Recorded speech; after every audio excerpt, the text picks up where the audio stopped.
Welcome, everybody. This is our April dinner meeting virtually. And for our Project Management Institute, our Western Idaho chapter.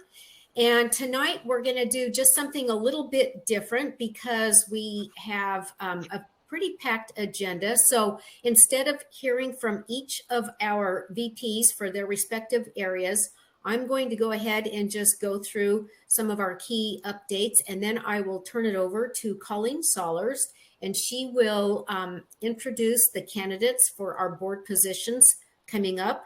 That voting will start in May, and Colleen will tell us a little bit more about that. And then we will quickly jump over to our guest speaker for tonight, Thuan Ngo. So let me get started with some of the updates from our board members. Here is from our membership area, and this is our new members between February and April. And overall, we are now 637 members in our local chapter, and you can glance over some of the names there and see who has joined since February 17th. And we'd like to welcome all of those folks. Hopefully we have some of them in our meeting tonight. And then also under membership, we have some new certifications that we want to recognize and celebrate. We have 5 new members who have passed their PMP exam. And we also have 1 member, Stephanie, that has passed her CAP-M, and congratulations to all. Wow, congrats. 5, nice. 5, that's a great number. Yep, that's very good. Also in membership, we have anniversaries. So we have our 1-year anniversary folks, you can see there. And then we also have our 5-year anniversary folks. I'll let you scan that list. And hopefully we have some of those attending tonight. And then we also have our 10 years, 15 years, and look at our 20 plus years. So you can take a look at all of the names on this list, but happy anniversary to all of our members that have reached their 1 through 20 plus year anniversaries. That's amazing. Fantastic. 20 years, goodness. Okay, moving right along. Also in membership, this is also a very important task that we are doing as a board. Our VP of membership is conducting focus groups. And what we are doing is trying to get a group of you together and talk about things that we could do better, different, more effective to help you guys achieve your goals within your project management journey. And so you have probably or will soon be contacted by one of the board members. We have split up a list of randomly select members. Each board member has been asked to contact you to see if you would be willing to support and participate in a 1-hour focus group session to help us. Our VP of membership will go through some questions and just help us understand better how we can meet your needs as members of our Western Idaho chapter. Those sessions will be scheduled virtually, like I mentioned, between May 18th to the 24th. Consecutively, so it'll go through the weekend, and from 7 p.m. to 8 p.m. Mountain Time. And your participation in this focus group is 1 PDU. So if you have any questions, or if you should be contacted here shortly, but again, any questions at all, please contact the VP of membership, and she will help you get part of that focus group. And we really sincerely appreciate any help you can provide us, just so we can better meet your needs. Okay, moving right along into our marketing area. Just a quick shout out here to Ida Beams and Dawn Azevedo, who are now our marketing team executive volunteers, and you will be hearing and learning more about them, but and what tasks they have been working on. Also, we are up to 1,224 followers with our social media. So make sure that you do join our Facebook group and LinkedIn and help us promote our chapter and share some of your successful project management. Life comments and pictures is what Michelle has put here for you. Okay, moving along to finances, always an important slide to share. As of February 28th, we were at 74,000 plus in that we had in our bank, and you can see it's always good to see up and to the right. Not much more to say about that. And then at the end of February, we were down to $66,719, and I believe some of that was I think we attended a limb recently.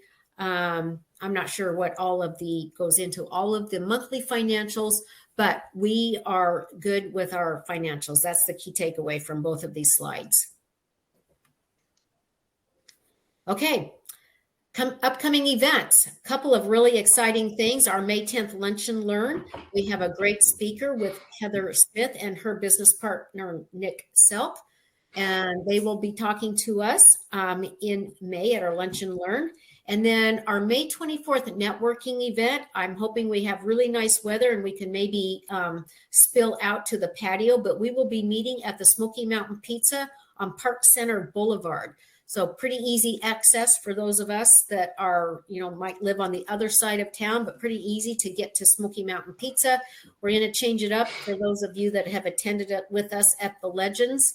I think Smoky Mountain Pizza will be a nice change. They have a really great meeting room, and it's going to be a true networking event. We're going to network and collaborate with some of our fellow project managers, and we're just going to discuss. We'll break up into small groups, and we're going to discuss some of the topics that are relevant and are challenging us as project managers today. So I hope you guys will really consider joining us in-person event, and same like we do at the Legends, we'll have drinks and we'll have snacks, and then we'll have a raffle at the end of the evening. So please sign up for that.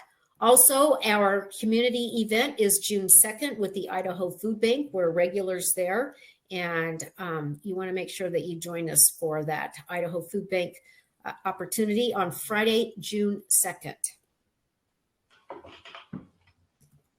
And I think at this point, I will, and thank you for being patient while I just breeze through the board report outs. But now I would like to turn it over to Colleen Sollers, who is our past president and is managing our elections, which come up in voting starts in May. So Colleen, I will turn it over to you.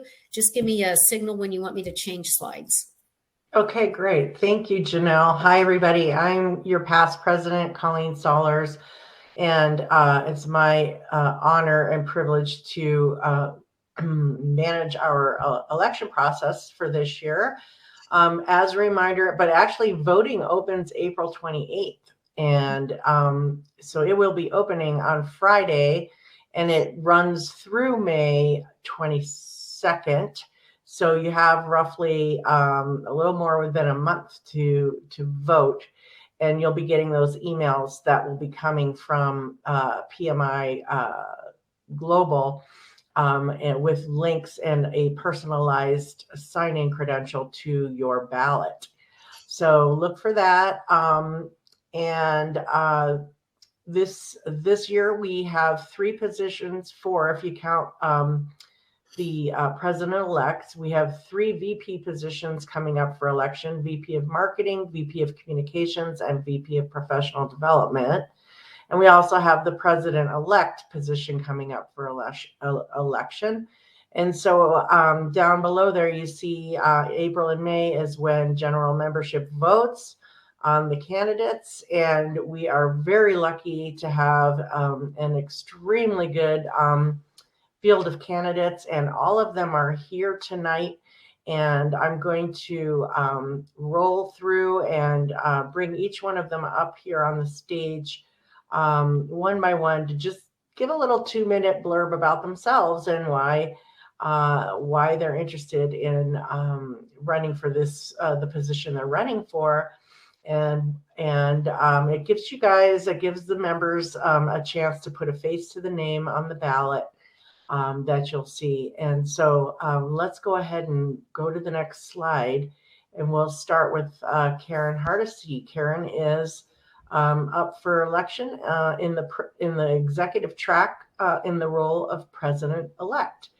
Karen, are you able to turn on your video? Yep, I'm here. Can you hear me? Ah, there you are. Yes, we got you. Perfect. Hi, everyone. I am excited to be here. So as you heard, my name is Karen Hardesty. I'm your current VP of Finance, but I am running for President-elect. I guess, the reason I run for the board of directors, for the variety of positions is really to give back to the project management community and to help serve the PMI Western Idaho chapter and its members. The reason I chose president-elect, while the main thing that the president-elect does for the year is the Professional Development Day, which I hope most of you attended this year, which was fabulous. Tanisha did a fantastic job managing that project. That's a project in and of itself, but it is event-based, and it's really kind of outside my wheelhouse. So I'm looking forward to that growth opportunity and to serve all of you. Colleen asked us to give an interesting fact. I don't know if this is interesting or not, but the library, the Boise Library, the Meridian Library, they have a challenge called the Extreme Book Nerd Challenge, and they challenge you to read 50 books in a year. And so I did that last year. It goes from January to mid-December. And so I finished, I think, over 50 books last year. That was a first for me. And so I'm doing it this year. And I've read, I think, around read or listened to 17 books so far. So I'm on track to finish again in December. So if you want to join, check out the library. That is cool. I don't know how you have time for that, but that's awesome. All right, Karen, thank you so much. Yep. Next slide. Next up, we have Trina Jaramillo, who is running for VP of Communications. Trina, are you able to put your video on? Hello. There you are. Yep. Hi, I'm glad to be here. Karen, it's so good to hear that we can actually get some kind of accomplishment for reading, even as adults, right? We have reading programs for adults. That's great. Thanks for having me here. My name is Trina Jaramillo, and I am running for VP of Communications. And the reason I want to participate in the board is I really want to help members understand everything that they can get from their membership, both from the chapter side and also from the national side. And a key part of that is us communicating to the PMI, communicating out to the members, but also collecting the feedback and input from the members themselves. So I'm excited to hear about this focus group that the membership is doing, and look forward to being able to see what that input is, and so we can brainstorm and figure out how to put that input into actionable work that benefits the membership of the chapter. And I struggled to find, not to say that I'm not interesting, but just to like identify one thing. But as I have worked, from home these past couple of years, I've had a lot more time in the evenings since I'm not commuting. And I found I really love to do puzzles, and I watch crime dramas and binge watch crime dramas while I'm just sitting and doing puzzles. And my kids are a little bit older now, so I don't have to spend as much time with them. And so that's something that I really enjoy doing. Oh, that's cool. I don't know how you can do both those things at once. When I'm watching crime dramas, I'm sucked into the TV. Awesome. Thank you, Trina. Next, we have our very own Caitlin Salisbury. Caitlin is currently on our executive volunteers, and now she's going to be running for the VP of Marketing position. Hi, Caitlin.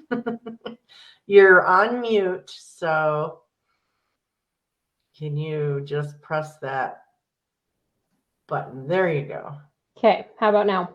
Yep, we got you. Cool. Thank you, everyone, for having me and having all of us. It's really a pleasure to be here. My name is Caitlin Salisbury. I'm running for the VP of Marketing spot. I'm fairly new to the PM world. I got my PMP in January and got connected with the board, and honestly, the reason I want to get involved is just because I've been so impressed with the work that this board does.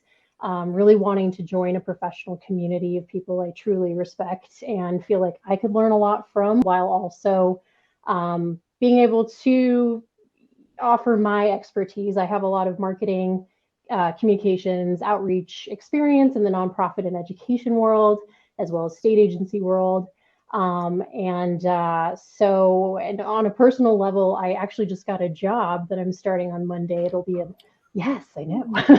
Thank you. Congrats. Wow. Thank you all. And you all have been so kind and supportive along the way. And so it's, like everyone has said, it's just an opportunity to give back. And working remotely, I will work remotely for the first time 100%, and it'll be a really good opportunity to stay plugged into the PM community here. So yeah, would really love the opportunity to work with Ida and Dawn and everyone on the board to really get the name out and grow the chapter. As for a special thing, so I'm actually fluent in the Dutch language. I grew up in both California and the Netherlands, just outside of Amsterdam. My family of origin, they all live over in the Netherlands still to this day. So that's one of those kind of quirky things that I can do. So if anyone ever needs Dutch translation or help, I'm at your service. So, Amazing. yeah. Wow. That's cool. Yeah. That's Well, thank you. awesome. Yep. Thanks for the Thank you, opportunity. Caitlin. Okay, I didn't know that. That's really amazing. Awesome. Now we've got Allison Garrow. Allison is running for VP of Marketing as well. So, Allison, are you able to put your video on? There you go. Thank you so much. And hello, everyone. I am running for the VP of Marketing. PMP is something that I'm extremely passionate about. It was a lifelong goal for me. After I got out of the military, I kind of stumbled into project management and instantly fell in love. And I'm lucky enough right now to work very closely and continuously work with the military community. I'm an education director for a local nonprofit.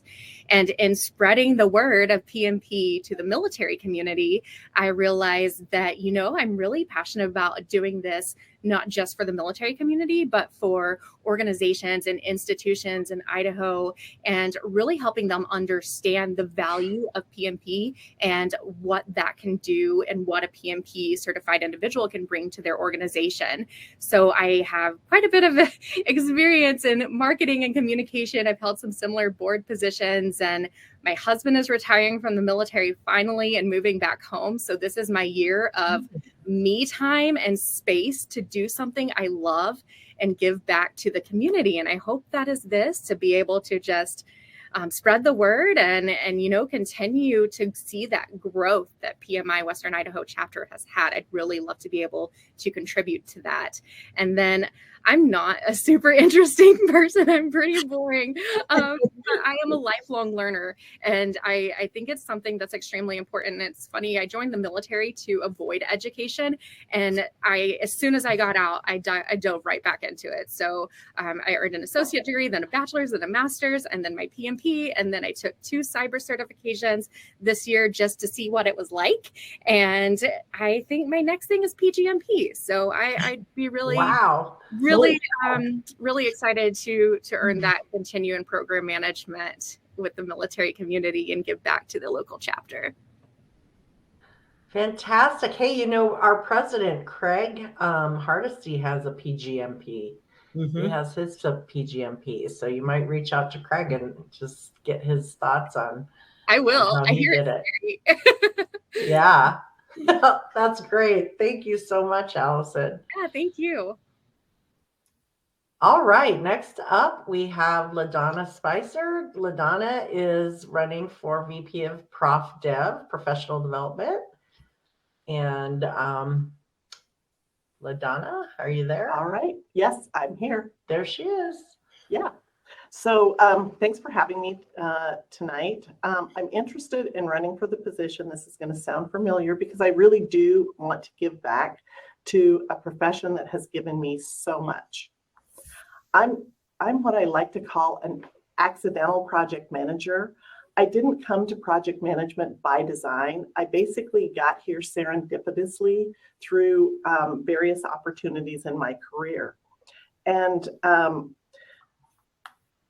project management has really allowed me to learn so much, from the nuances of the Health Insurance and Portability and Accountability Act, also known as HIPAA, where I was a project manager as part of the team that helped implement it at the Department of Health and Welfare, to leading the implementation of a learning management system, also at Health and Welfare, as well as leading the implementation of the first health information exchange here in Idaho. So, I mean, I have learned so much that continues to this day. I am now managing a project management office here at HealthWise and managing the portfolio of projects. And I'm really grateful to PMI, and particularly the Western Idaho chapter, for providing learning opportunities that allowed me to grow in my career. I really want to take an active role in supporting everyone who's interested in project management in our area to have that opportunity. The work that my team and I have done at HealthWise over the last 3 years in maturing the discipline at project management here has made a world of difference and achieved great benefits. And I really want to be a part of the team that helps ensure individuals and organizations in our area can do the same. My master's degree in instructional and performance technology, along with my work experience and temperament, make me well qualified for the position. And an interesting fact about me is that I'm an enrolled member of the Cheyenne River Sioux tribe, which is a part of the Lakota Nation. And I look forward to serving you as the Vice President of Professional Development. Oh, fantastic. I did not know that you were part of that tribe. That's really pretty cool. Yeah, my great grandmother, her name, she was full-blooded Sioux Indian, and there's a town in eastern Montana named for her, Ekalaka. It's a tiny little town, but yeah. So wow. Yeah. That's fascinating. Wow. Well, thank you, LaDonna. You certainly do have quite an impressive list of credentials there. So great. Thank you so much. Next, last but not least, Christina Idle-Miller. Christina is also running for VP of Professional Development, and I will let her say a few words about herself. Are you able to come up on video, Christina? I see her in the meeting. So just press that button on the top right. It says, what's it say? Request to share. Yeah, share audio and video. Yeah. Okay. Can you hear me? There you are. Yeah, perfect. Yes. Yay. Get it going. Perfect. Hi, good evening, everyone. My name is Christina, and I'm running for VP of Professional Development. I'm interested in running for this role and making a lasting impact for several reasons. When I first saw the advertisement of this role, it immediately caught my attention because I've been wanting to serve back to the PMI community. I am a current military member, been in the service for over 10 years. And being in that type of environment, you learn to serve, you serve others, you give back. And for me, being in that type of role, it's instilled in me a way to always look on how to improve and enhance programs and organizations. If I'm elected to this role, I like to further expand our chapter's access to professional development and further enhance our community partnerships. I do see an immense potential for us to enhance our educational and professional growth opportunities. And I work as a collective team player, and I look forward to working with everybody on the board to further improve our chapter's professional development footprint. Serving in this role, I also see it as a personal privilege and investment. And let me just share a super quick story with you. I went on a trajectory to get into medical school, and then way back when, and then I made a career change and ended up falling into project management. One of your longtime members who's now retired took me under their wing and taught me how to apply my skills from the military and put it into practice in the IT corporate space.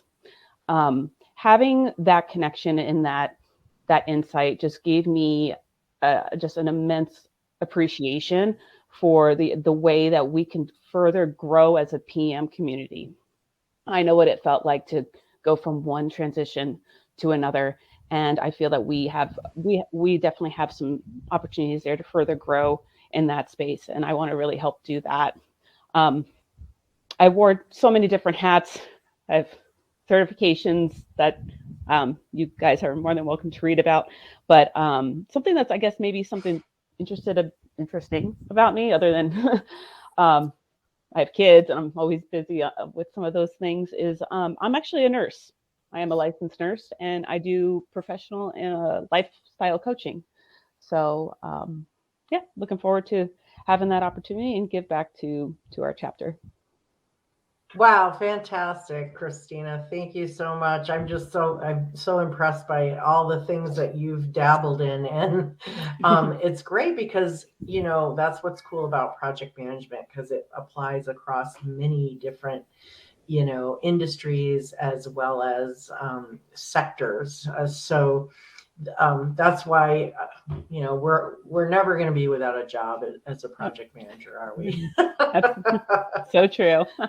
Awesome, Christina. Well, thank you so much. And I think that's it.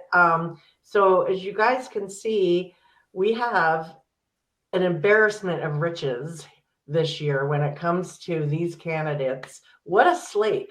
All are highly qualified. All are just, they're going to be great. So vote, vote, vote. This is my appeal to you to vote.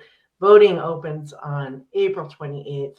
And thank you very much. And may the best candidate win. All right. Thank you. Thank you, Colleen. Thank you, candidates, for attending tonight and speaking for us. Before I turn it over to Thuan and do the introduction, a couple of things about tonight's presentation. If you have questions, please feel free to pop those into the Q&A portion section of Hopin, and we'll get those answered for you throughout Thuan's presentation. And I think let's go ahead and get started. So Thuan is Vice President of Data and Software Services at ZAG Technical Services. He is an innovative, seasoned business leader with more than 20 years of significant IT experience, culminating in managing and delivering quality solutions and services. He is most recognized for excellent program management, technology leadership, communication, and cultivation of partnerships. Tonight, Thuan will help us learn about real-world examples and real-world business outcomes as companies navigate digital transformation. Please welcome Thuan. Thank you, Janelle. This is my first time using Hopin, so just give me a second to make sure we've got audio, video, and the presentation.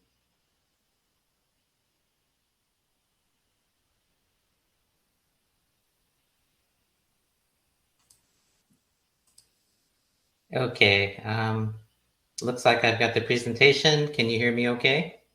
You are good to go, sir. Fantastic, thank you. Thank you for the introduction. Again, my name is Thuan Ngo, and I am Vice President of Data and Software Services.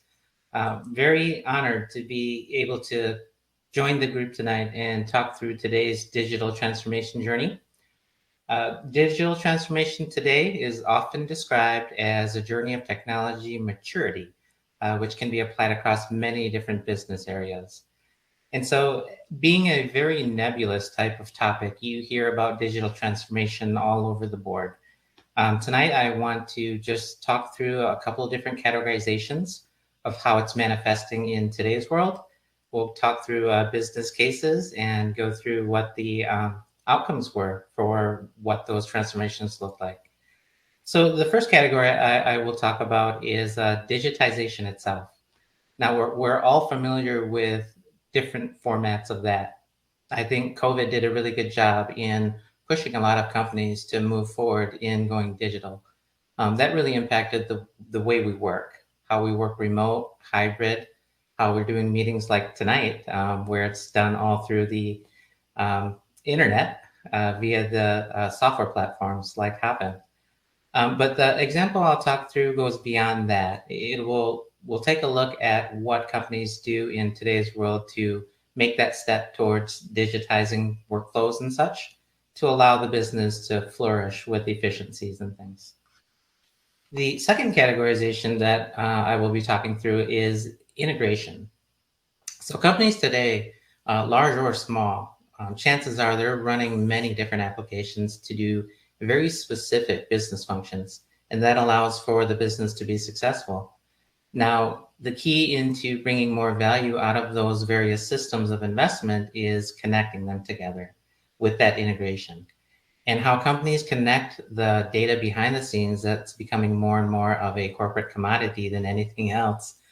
Collecting it, managing it, creating the assets that allows them to create more intelligence for their business, being able to see things at all different perspectives. You can't do that unless the systems are integrated. So we'll talk through a business case from that perspective as well. The third example we'll go through is the visualization segment. A few years now, I think Tableau made a big splash on the industry, as well as Power BI and many other types of tool sets, where you could actually take the state of data, refine it to a point where you can create visualizations that make it a lot easier to spot trends and things and tell the story behind the data itself. And so we'll talk about the transformation journey in today's example when it comes to visualization too. And then the last one that we'll go through is automation. We are entering the era of automation for a while now, and it goes beyond what you would think from a systems standpoint. There are many things that can solve for many problems in today's business world, and we'll go through an example of that. The key takeaways here are doing things that create speed to delivery, better management of processes, and doing things cheaper with the modern technologies that are available. Automation in this sense isn't designed to replace people, but really helps to level them up as that we can take some of the, shall we say, repetitive, mundane tasks out of the equation, have the automations do those things, and allow people to do more meaningful work.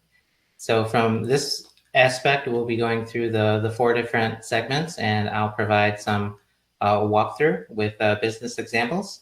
And I will pause at points in time and check in with Janelle to see if there are any questions that are coming through. So let's go ahead and get started with our first topic of digitization. In this example, this is a representation of a workflow for a packing house. Now, those who aren't familiar with a packing house in agriculture, there's basically a system in place that allows them to track all of the shipments coming in from the growers so that raw supply comes in. There's all sorts of things that need to happen. The shipment gets weighed, it gets accounted for. They create all sorts of documentation in the sense of a true paper trail. And then it gets processed through administration, loaded to systems and such. So from this aspect, this example, the packing house was still struggling with the physical paper trail that was being handed off from step to step. And so the packing house paper trail included a lot of manual scanning of papers when it comes to tracking what comes in through the trucks, how they weighed the shipment. There are physical files that would get delivered. So in this particular case, the packing house would actually save a stack of those receipts and all sorts of paper forms and such. And then at the end of each day, they would use a physical courier to ship that stack of paperwork back to the administrative offices so that they could process them and be ready for the next day. So the flow of the multiple recipients in this case, there were 4 main categories of players, all going through various challenges with that traditional manual aspect. So the digitization, the transformation, we really worked with them to create a digital system for that workflow. It's a very unique workflow for a specific industry, but can be applied across the board. So looking at their technologies, the use of Microsoft Power Apps, Microsoft SharePoint, and Power BI was the formula that would solution this into a digital workflow for them. Now, the good news is the MVP strategy that was taken allowed us to evaluate the tool sets, and unknown to them, they already owned these tools. They were just not utilized. So instead of introducing any new software package or an additional expense, what we're able to do is analyze and document the workflow, understand each of the requirements at the steps of handoff, and the requirements of the administration office to process things correctly. We used tools that they already had. We simplified it with document capture that could be done on mobile devices. And then we maximized the visibility at each one of those steps so that as you move from a paper trail to a digital platform, that opens the door to visibility at every point, as now it's in a system that can be viewed by multiple roles. So the inherent risks with this type of transformation, the workflow itself was pretty broad. As you can imagine, a distribution center, many trucks coming in and out, many different roles trying to process what's happening, and then keeping an accurate account for everything that's going on so that when the administrative office gets it, it's accurate.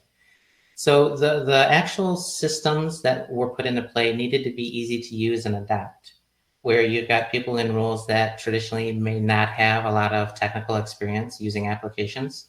Now you're introducing something to them to do in a digital platform versus the clipboard and the pen.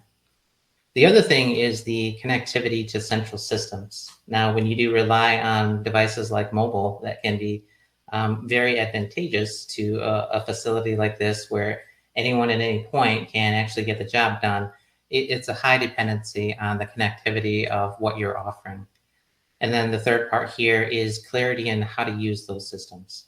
So that is more of a culture shift where somebody who's been doing a certain process with traditional means for years or even a decade, getting them to shift into using a digital platform that's totally new.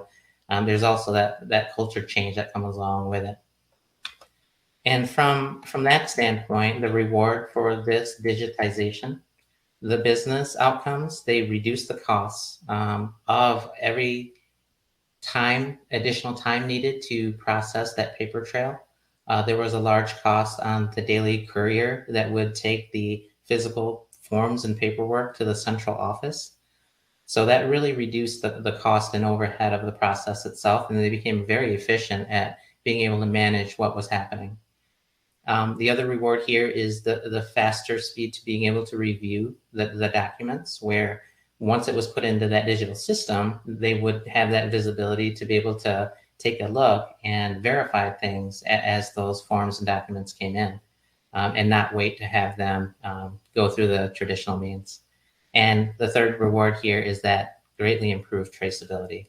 At points in time when you're following a work order coming through with a specific delivery and it's time sensitive, the ability for the administrative office to be able to look in the system and see exactly where it was within that process, that was a huge win for what was accomplished there. So from this perspective, the digitization transformation for this particular organization, it seems very simplistic, but when implemented at scale, it made the world of difference to them and what they were doing. And before somebody asks a question, yes, in 2023, there are still companies out there that are using couriers to move physical files from location to location. Before I move on to the next business case, I'll just check in and see if there were any questions that came through. Nothing yet, Tom. Keep going. Excellent. So this next business case is an integration example. Now, this slide really, I wanted to show the intricate complexities of integration.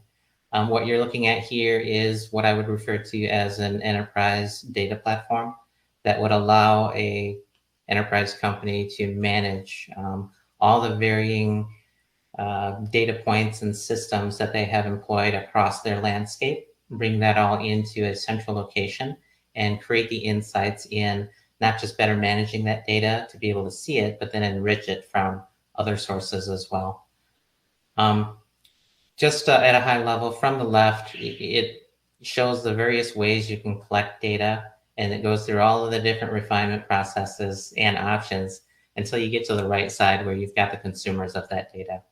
Now, I'm not going to go through all of this. We don't have time. But if you do see something here that you do understand and want to learn more about, or this looks like a piece of cake to you, please reach out to me. I'd like to talk to you more about your knowledge and understanding in that space. So the problem example here is that data gathering and consolidation when you have multiple systems that are spread across the landscape. So we call those disparate systems, and companies have many of those out there. On the other end, there's also a variety of needs coming from that data. Data may need to be coming in at a very timely manner, or streaming, if you will, so that you can make rapid business decisions in manufacturing. Or it could come in slower when you're looking at analytical data for month-over-month performance. There's a lot of different ways that data needs to be solved for within an organization.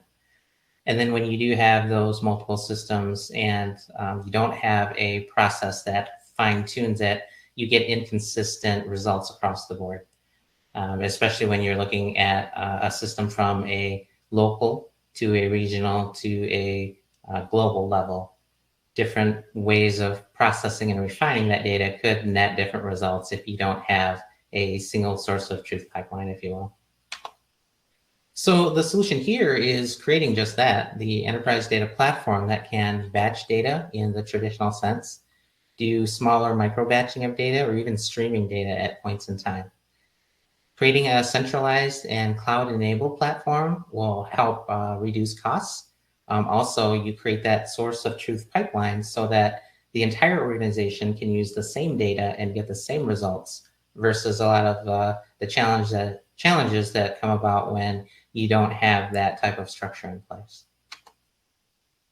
Moving forward with an MVP strategy here, as you can imagine, it would be almost impossible to design, implement, and place something into an organization to account for all of those things. So you start small and you iterate through. And by that, you create a roadmap focused on the value of business cases. As I referred to before, the different ways data needs to be refined and used for the better of the company.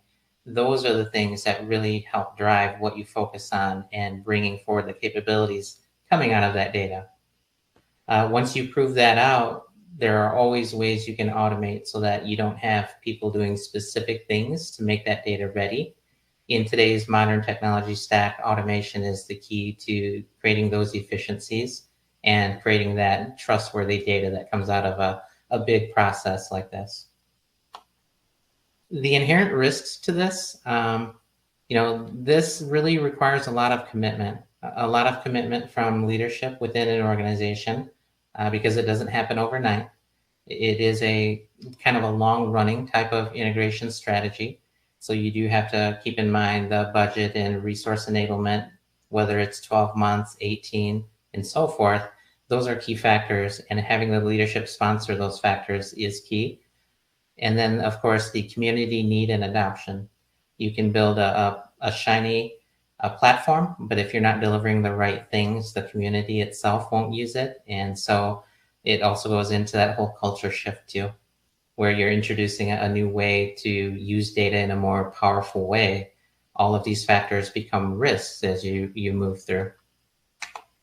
And the rewards to the business in this sense, the reduced costs of having to manage less but get more out of the existing data, that's always a big benefit. The faster speeds to insight as the data is now available through those automated processes. When you need that data, you can count on it being there. And then the last point here is that holistic, trustworthy data. So being able to start small, iterate through, start transforming how that integration piece works, and eventually get the entire landscape to flow through a platform like this. That's a longer journey And that's a journey that you probably have come across in many of the companies you work with today. I'll take another pause here to see if any questions popped up. We are still good. Wow. Okay. We know. I must be pretty clear on how I'm describing these things. You're pretty clear. So yes. Thank you. The third segment we'll talk about is that visualization. And in this example, it's kind of breaking down the steps that are needed to create that, shall we say, usable data in a BI fashion. So the traditional sense, if you were to put something like Tableau in place, there's always a process to scope out the requirements of what data you need, and then source that data, bring it into some sort of container, database, or whatever you would call it, and then create the query that really defines what you apply from a business perspective to slice and dice the data, aggregate it, come up with calculations and so forth before it lands into a tool set like Tableau or Power BI. In this case, we're going to talk through the problem of the ERP reporting that is unstable. So just because you've got a visualization tool at play doesn't mean that you stop in your digital transformation. This particular company, they were using Tableau and they were using direct query to an Oracle database, which really resulted in a slow processing time for getting the data that they needed. The way it was set up, there was also single point failures where if there was a failure in a Tableau bridge, all the reports would fail and nobody could get data until that particular piece was corrected. And then taking too long to create new reports. When you've got a query that would be 800 to 1,000 lines long, joining back and forth all sorts of data and doing that for each particular report, this methodology becomes very unstable and takes a long time for somebody to create something new or even enhance. So how this company partnered with us to transform their already enabled visualization capability to the next level. We created a BI reporting pipeline using modern cloud tool sets like Azure Data Factory to pipeline the data in an automated fashion. The transformations were also automated within the cloud stack and delivered to a managed SQL database. And then the orchestration of all of that pipelining aligned with their need for scheduled refreshes of data. So as you can imagine, systems like an ERP constantly generate new data as business operations continue. As the data is generated, there were points in time that some data needed to be moved faster than others, so that scheduling of refreshing the core data for those reports made all the difference on their ability to see what's happening within the business. So the MVP strategy here really starts with that definition of data sets that are needed. We rebuilt the SQL into that new pipeline, so no longer the old way of writing queries and putting it in a report embedded. And then the use of the cloud platform, it's a pay-as-you-go platform. So there's lots of efficiencies in the sheer amount of data that you can process within given timeframes and the ability to draw that data out and use it within the BI report. Now, with something like this, the risk is a disruptive type of impact, where the ERP disruption of it in and of itself, there's lots of, shall we say, timidness when it comes to ERP systems and external systems that would draw data for reporting. Now, ERP systems do have internal reporting capabilities to a certain degree, but as these companies are maturing and advancing their capabilities, they need a lot more than what those systems themselves can provide. And so this would be a disruption to the ERP if you don't do it the right way. You could lock up tables and things that would cause the operations itself to suffer. Latency was within the pipeline as well, knowing that we would be drawing out a lot of data for that reporting purpose. It's not using the direct draw, but still drawing data out within that pipeline. So that latency is very important. And then the cloud dependency. If companies aren't embracing the movement to cloud, or if they haven't done things like that before, there will be some reservations and concerns. and then those concerns could bubble up into specific risks at points in time. So the actual reward here in solving this problem, the business outcome, they were able to get more consistent reports. They were also able to now see traceability within the data, since these pipelines are built in their environments, and there's lots of tool sets within the modern technology stack for them to be able to see, okay, something went wrong within this process. That's why we're not seeing the data in the report segment here. They can trace it right back to that particular portion, rerun it, and it makes it a lot easier to maintain versus the old method. And then I would say they measured the new report creation. What took months before to create a new report in the old way was 10 times faster to create reports in the new. So lots of business outcomes that really drove the BI capability forward by reinventing what they were doing with a visualization tool set and pushing forward in their next maturity level of their digital transformation in that space. I will take a pause again there to see if we have questions. We do have questions. Okay. First one is from Joseph Daly. His question is, how much training did employees need to make the changes effective?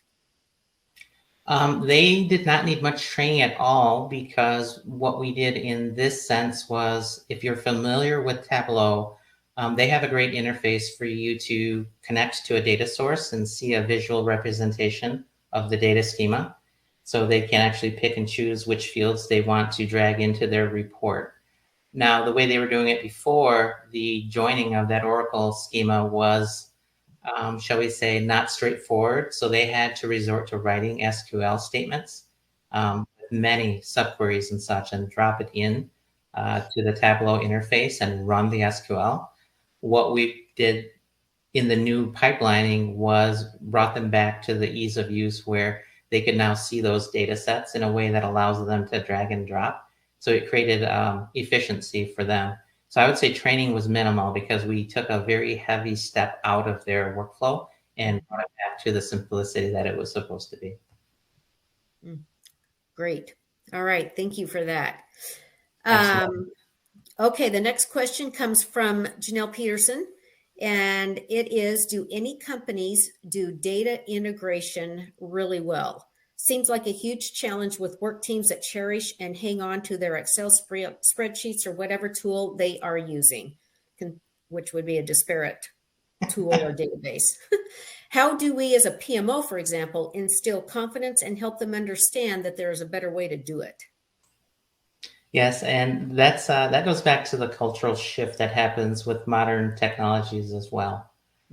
So I would say that the best companies that do this type of transformation well is the company that is most honest with themselves.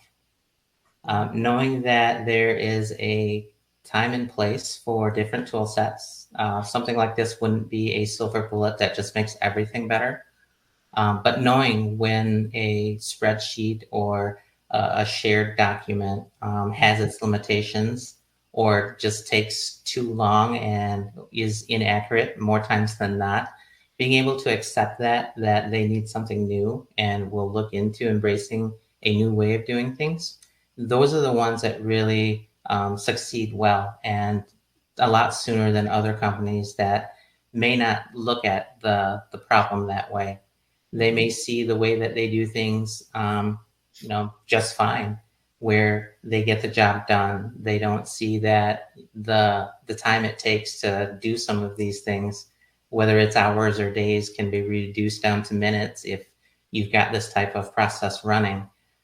Those are the companies that struggle, and it's more of a cultural thing within the organization. Lots of people hear about automation and things like that, and they think it's a threat to their existing work or their job.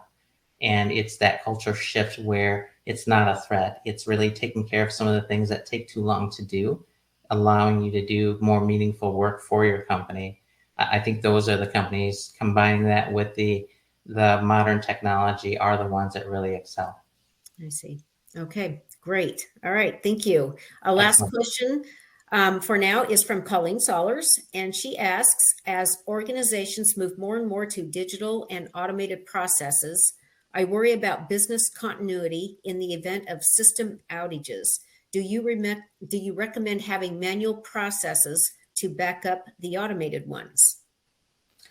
So when we talk about business continuity, I think that is a large concern, not just for automation, but the cybersecurity in today's world as well. If your systems get encrypted, what do you do if you can't get to your data? If the automation breaks, how do you ensure that business can continue to move forward? So we do have a group within ZAG that works through DRIR, which is disaster recovery processes, and what incident recovery processes as well, DRIR.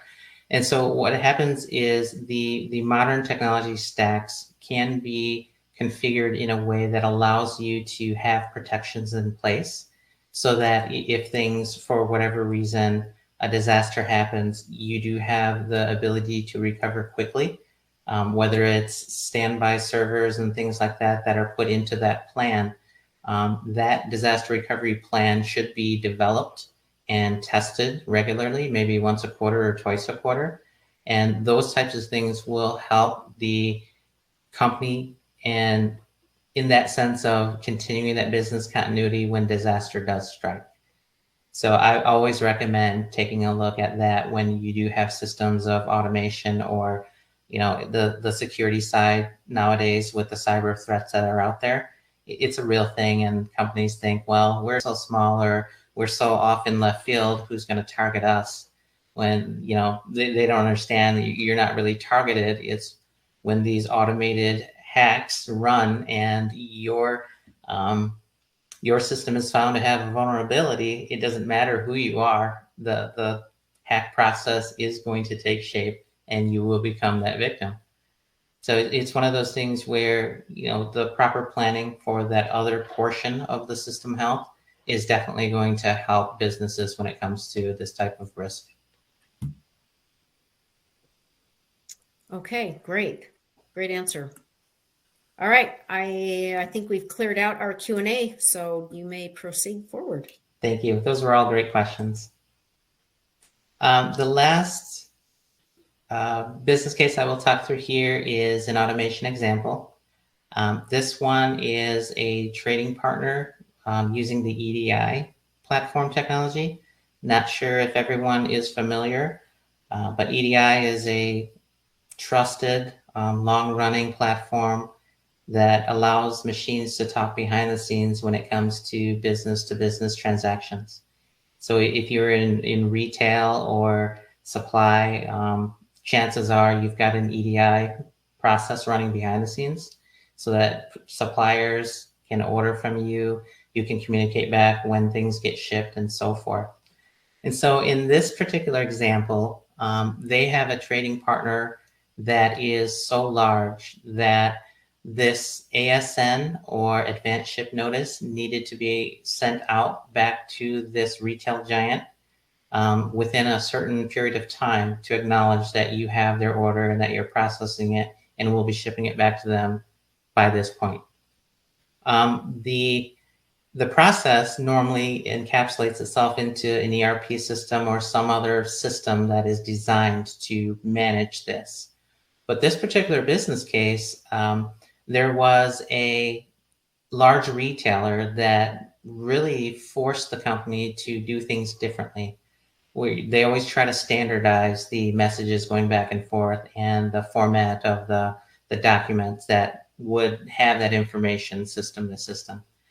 And so what this company found was that they were not meeting the SLAs in getting the ship notice back within the period of time. So then within that contract, they would get penalized for that. And as you can imagine, big retailers that order a lot constantly 24/7, those penalties can add up to the point where it impacts your margin. And so what this trading partner did was they actually solved it by throwing more people at it. They put somebody, a team, to monitor this message process. And whenever there was an error that the message would fall out, they would manually go in there, fix the data points, and then resubmit so that the retailer would get the information that they were needed. They did attempt some automation within workstations, had inconsistent results. They did not know the root cause of why they couldn't get that to work. And so they just stuck with that manual intervention, which took people 1 to 2 hours a day. So with that, the problem was very clear that the 2 hours a day, companies order 24/7. So that means that these staffers would have to work nights and weekends to make sure that the process was manually accounted for. And even at that, they were still accruing penalties because there's only so much you can do with the sheer amount.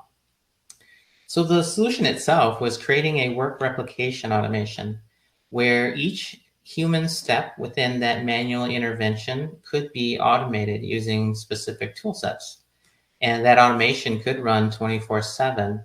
And in this case, it was Power Automate, part of their Azure subscription. So there was no new technology that was needed to implement this automation. Now, the MVP strategy here is really going through the steps of documenting exactly what was happening and then understanding what was being done in that intervention and then automating that with that existing tool set. They would iterate and improve because the actual errors weren't just this one particular field. The retail giant had many different areas of, we want this to look like that, we want this information here, and so forth. And so by approaching it in a way that was very meticulous in understanding and designing, they were able to bring forward something that really paid off. The risk to something like this is a culture risk where, as you can imagine, they really felt that having the people babysit this process was the best way to go forward instead of trying to automate again.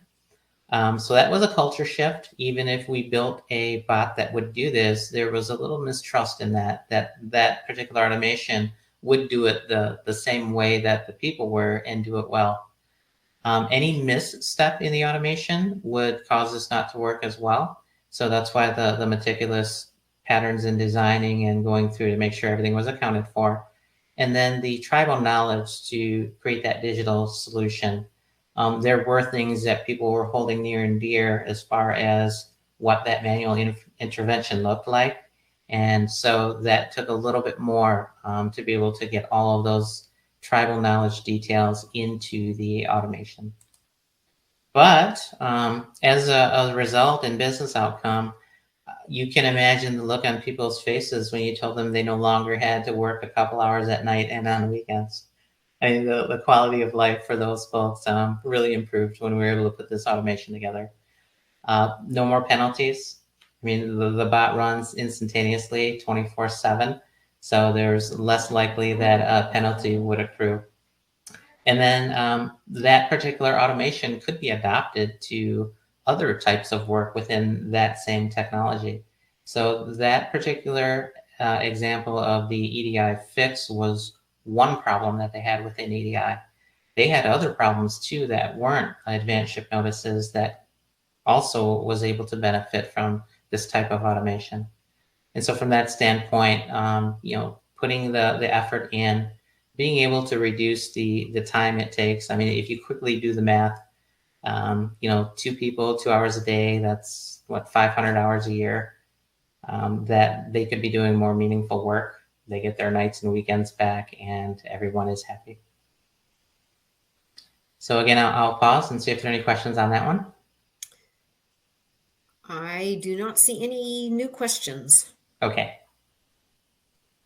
So to kind of bring this all together, there's some information out there from Gartner back in 21. Also, Profit is a source here where the industry itself and how they consider digital transformation. Back in 21, I think 40% of organizations had brought digital initiatives to scale, meaning that they were investing the time and effort into that type of transformation. And as you can see, it could take many shapes and forms within an organization. Now, when COVID hit, it did nudge companies to go digital within the workforce itself with workplaces that are remote. But yet the transformation, there were 53% of companies that were still uncertain of their readiness for transformation and how they would actually tackle it. Again, it's kind of a nebulous topic when you do talk to leaders across the board.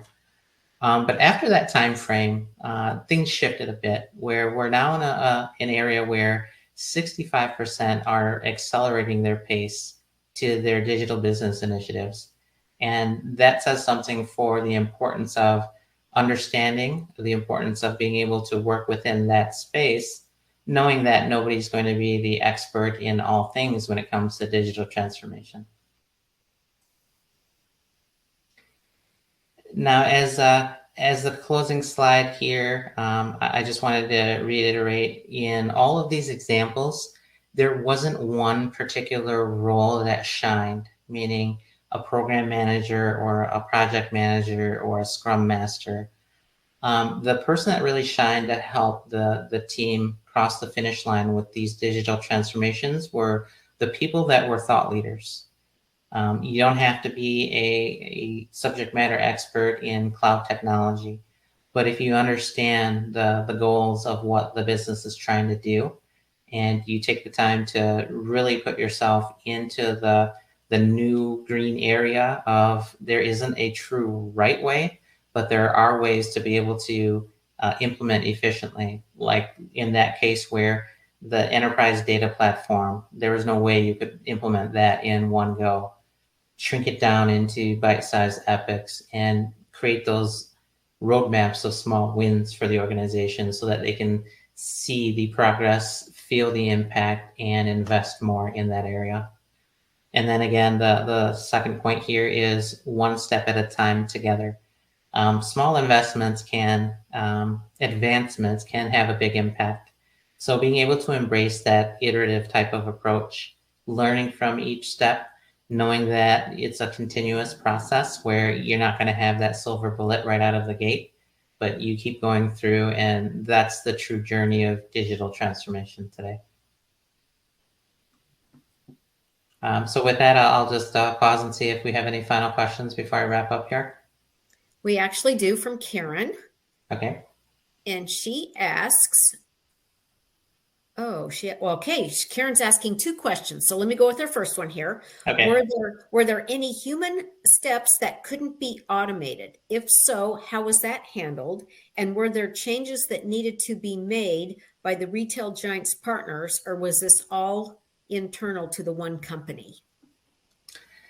In that particular use case, there was not a human factor that could not be accounted for because the specifications from that retail giant were very rigid. So it was very specific. We do have examples of when there's a determination that needs to be made, where there's a decision that would path one way versus another with an automation. And I think those ones are probably the ones that cause the most, shall we say, challenge for automations, when somebody has to make a call on it should go this route versus another. So I think that comes down to the business process and what the threshold is for, shall we say, a threshold of error. You can program logic into an automation to say, if this happens, do this. But when it comes to the experience of a human person taking a look at a situation and saying, okay, this is the right path, that's where the automation gets hung up. All right. And then she asked one last question. What did it mean when they accelerated their transformation? Were they trying to get things done faster, or were they trying to get more done in the same time period? So according to the statistics from those sources, it was really accelerating their plans for digital transformation. So before, I think companies would talk about transformation and take a look at some of the capabilities that they would want, and then not really commit to it and move it forward because there's so many things that they could do. And if they engage with a consulting company on a big picture or something, the price tag to something like that may turn people away as well. When that article talked about accelerating, it's really putting the effort in to accelerate the plan and strategy and implementation of the different transformation pieces that they could. Okay, very good. One more from Colleen Solers. And she asks, how is AI programs, for example, Chat GPT, impacting the digital transformation movement? I think it's really helping people to understand and accept that tool sets like AI can be used to benefit. But at this point, you hear lots in the media about, somebody using Chat GPT to ask it to do something and it delivers. So if you were to log into the OpenAI platform, ask it to come up with a project plan, and what it will do is it will go into all of the data that it had trained on before and come up with its best version of a plan.